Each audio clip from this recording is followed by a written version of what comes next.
सभी शिक्षक भाइयों को मेरा नमस्कार।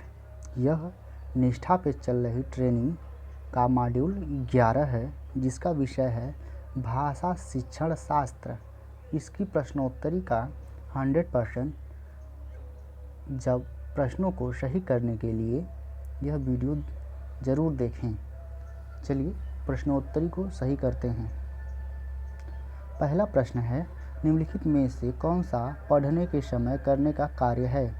इसका सही उत्तर है कक्षा को 4 या 2 के समूहों में विभाजित करना और पाठ को बारी बारी से पढ़वाना। शिक्षक बच्चों को समझ के साथ पाठ को डिकोड यानी व्याख्या करने को कहना। अगला प्रश्न है, एक पूर्व पठन कार्य का उद्देश्य है।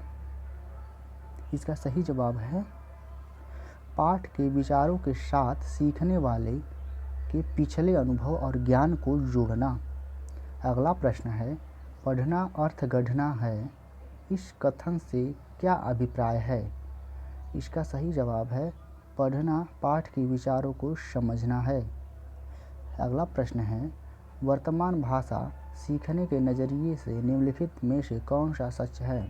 पहला है सुनना, बोलना, पढ़ना, लिखना, ध्यान देना और सोचना एक साथ विकसित होता है।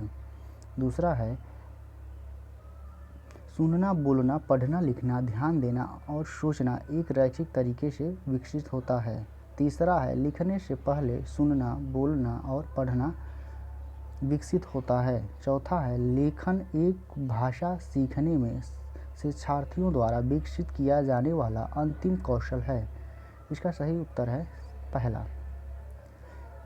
अगला प्रश्न है, जब बच्चे स्कूल में प्रवेश करते हैं तो हमें उन्हें मौखिक कर्ण साधनों के माध्यम से भाषा के साथ परिचित कराना है। यह इसका सही जवाब है।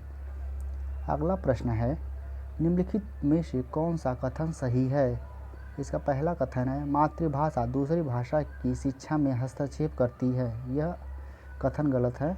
दूसरा है दूसरी भाषा सीखने में मातृभाषा न तो समर्थन करती है और न ही हस्तक्षेप करती है। यह भी कथन गलत है।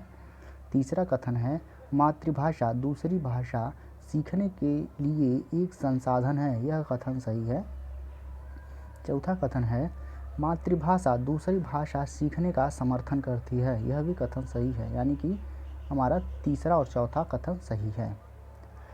अगला प्रश्न है बच्चे या मानव सीखता है। इसमें सही ऑप्शन है काफ़ी प्रयास के बिना मातृभाषा। अगला प्रश्न है भाषा सीखने में केंद्रीयता का अर्थ है कि सभी भाषा। इसका सही जवाब है सभी विषय वस्तु सीखने मूल रूप से भाषा सीखना है। अगला प्रश्न है मातृभाषा आधारित बहुभाषिकता क्या है? इसका सही जवाब है